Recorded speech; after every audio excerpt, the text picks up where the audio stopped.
I was completely out of space, absolutely no room to store any new projects. I had plenty of projects stacked in the garage. But then I found this old chair. I really love old chairs and I love the idea of reupholstery, but I'm not good at it. I've only done 2 chairs before and they both had their shortcomings. I can study up a ton and just not be good at this, but I really wish I could be.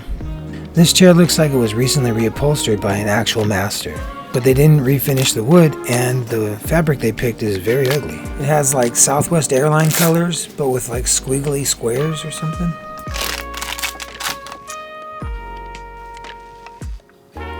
The batting on the back looks brand new. It doesn't match the air of the rest of the stuffing. I wonder if the previous owner was a reupholstery student and this was their final project. And they had to get proper thick fabric, but it's so expensive. So on their student budget, they had to get the world's ugliest fabric that no one would ever want. Yeah, that's probably what it is. Right here I have the chair upside down to remove this cool wooden piece. It had some antique flathead screws which were extremely difficult to work with and 2 little wooden dowels. This chair was on the curb just a couple blocks away from my house. I actually drove by it a few times, but then on my 5th time driving on the street that day, it started to rain. So I pulled over and threw it in my car. I figured I could just leave it in the back of my car for a couple days until it stops raining, and then I can knock out the reupholstery real quick, which I don't really know how to do, but I wanted to try. I mean, it just starts with removing staples. Thousands of staples. Sometimes the fabric pulls the staples out for me. That is some quality fabric here, albeit very ugly. I'm working a combination of flathead screwdriver and rusty needle nose pliers. I'm just ready for all varieties of staple removal situations. Yeah, sometimes this fabric does the work for me. I get like 4.5 staples in a row right here.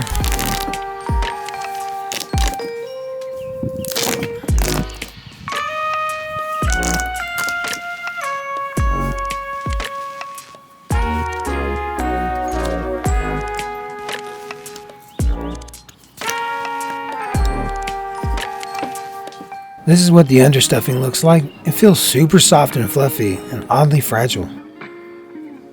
I carefully and expertly remove this weird material from the bottom because I don't want to buy a new one. I would prefer to reuse this one.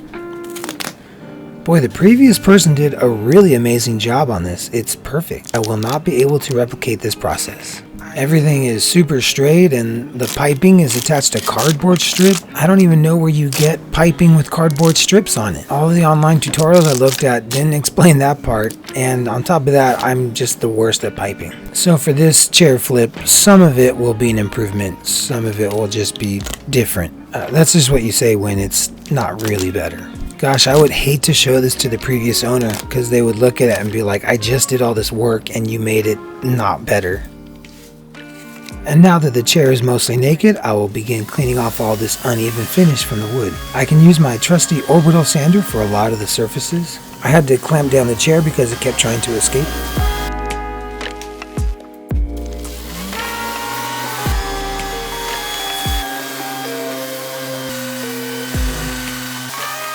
There are a lot of these round grooves in the chair frame, so I had to hand sand these bits with a folded up piece of sandpaper, and it was difficult. This is probably why the previous person didn't fix any of the wood finish, because it's ridiculous. Seriously though, when I was hand sanding this, I just kept thinking how ridiculous this is. Your hands cramp up, the paper falls apart because you fold it, and these crevices have a lot of the previous gel stain, so they just get gumped up. And then eventually I decided that part looks good enough, and I move on. This circle here is sunken in, so hand and orbital sanding weren't going to do it, but I had this little wire brush that did the job.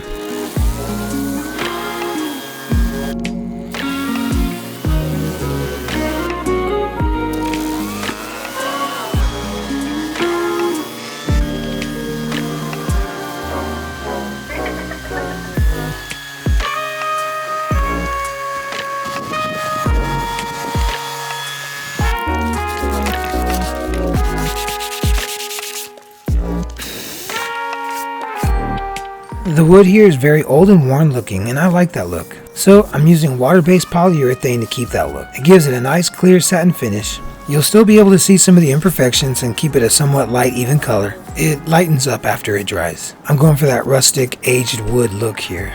It'll give a nice juxtaposition with the fabric I picked out. But right here it looks like I'm just brushing on milk. I hope it's not milk. There's like little scratches in the wood that leave little dark spots, and I like the way that looks. It gives that kind of character that I like to see. I remember one time I picked up a chair like this 9 years ago, and I didn't know what to do with it. I didn't end up reupholstering it. I think I just kept it in the front yard next to some plants. So it looked okay, but I really wanted to reupholster it. But I was probably just too scared to try it. And then I just ended up discarding it after it got rained on. Boy, it's actually really rough to think about all the projects I almost started but then didn't end up doing. So it's actually pretty liberating to just kind of go for it, you know? And I didn't know exactly how it would turn out or if I'd be able to finish it, and I didn't know if I'd be able to sell it either, but I just needed to try.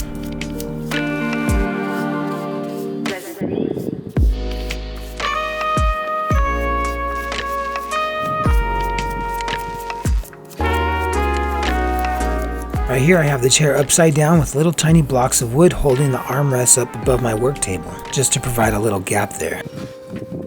This is that little ornate piece that I removed from the bottom of the back of the chair. The original finish on this was already kind of flaky, so this wire brush was able to take care of it. And judging by the screws that were holding this piece in, I think this chair is from the late 1800s, early 1900s. And if I knew how to restore this chair to its original condition, that might be valuable information. I'm just happy to be working with a cool looking piece that was being discarded.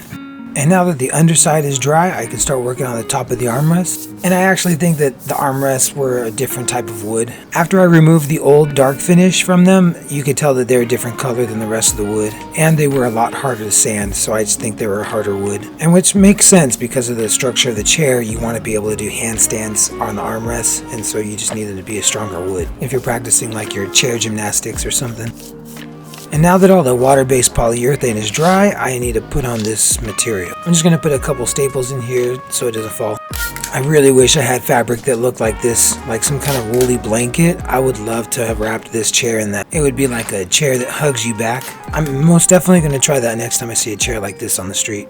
I really tried to avoid touching the stuffing in this chair because it's like 100-year-old grass. And I picked up this fabric from the thrift store several months prior to this project even starting. I saw it and thought that might make a nice chair someday. I don't know if it was a curtain or what, but it has these really long straight seams that I had to undo so I could use some extra fabric. So I'm just stapling it in the back here, and I'm trying to pull it in a couple different directions to avoid any folds. I probably could have used that old Southwest Airlines looking fabric as a pattern, but it got really ripped up when I was taking it off. So I just start to staple this thing on and then trim off bits as I go. And I doubt that you're supposed to do it like that, but it ends up working out, I think. And you can see right here I'm trying to roll the fabric underneath the stuffing. The part right here where the armrest meets the fabric, it's a little tricky. I didn't get it as good as the previous person, but I think I did okay. It's just not professional looking, but probably most people would see it and think that it's fine.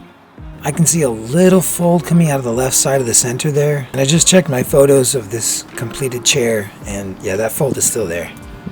So I undid a seam on this fabric to gain an extra 5 inches or so, and I tried to iron it out and it just wouldn't go away. But I think from being stretched out like this, that crease eventually goes away by itself. And like I said, I don't know much about reupholstery, so I thought this was pretty good fabric. But after handling that Southwest Airlines looking fabric, this one seemed a lot thinner. I guess I know that for next time when I pick out fabric for reupholstery. And I had to cut little slits for the upright posts to go through on the fabric. That was really tricky because this fabric stretches, so it's kind of a moving target. So I think I got lucky on that part. It just kind of worked out. I prefer to not rely on luck on these kinds of projects, but I guess it happens. And it was really windy that day when I was working on this. I thought the footage might turn out to look like a cool music video. But yeah, you can barely notice the wind in the video. Trying to hold down the fabric while it was being blown around was pretty annoying. I really like the color on this fabric. It has these bright colored fiction flowers. Aside from being a little too thin for chair reupholstery, it seemed like a pretty good find at the thrift store. Whenever I look at fabric at the thrift stores or blankets that could be used for fabric, they're usually too small or they're really ugly. This one I thought was a pretty good find. So this was about 2 yards of fabric. At a fabric store, this would have been maybe $7 to $10 per yard. And I got this for about $5 at the thrift store. So that's a pretty good saving. And right here I have the difficult task of tucking this fabric in around this leg post real tight. I don't want the edge of the fabric to show, and I want to minimize any folds and creases. And I wish that I could have added some foam or stuffing to this chair, but I didn't do that. So I think next time I do a chair, I'll try to get that in there. I'll try to use furry fabric and some extra foam, and we'll call it a hug chair because it'll hug you. And this is that weird material that I carefully removed earlier in the video. It does a good job of hiding all the ugly cuts that I made, and it's already the perfect shape for this chair.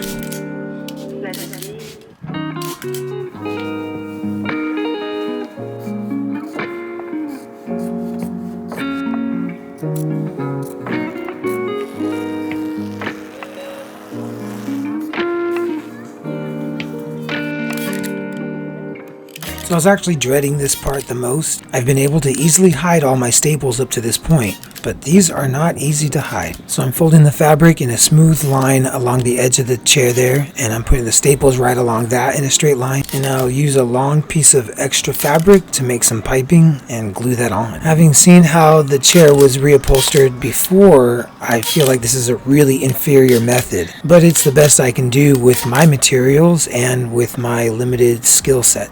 And I think I was supposed to be careful about clearing out any fabric from these holes because this piece was really hard to put back in. And then these antique flathead screws didn't want to turn, so it literally got dark while I was putting in these 2 screws. Like I contemplated cutting off the heads of the screws with a hacksaw, but eventually I got them down.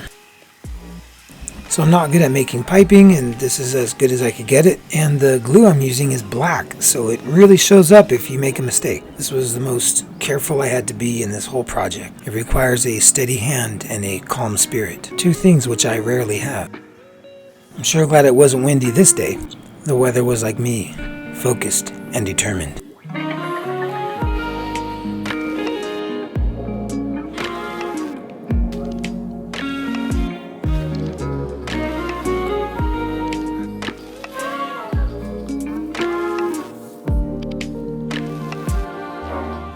So to recap, I got this chair for free. I got some fabric that was about $5. I used some sandpaper, some water-based polyurethane, fabric, hot glue, and a whole bunch of staples. So it's a pretty affordable project, and I really like the outcome here. And I was able to sell it pretty quickly.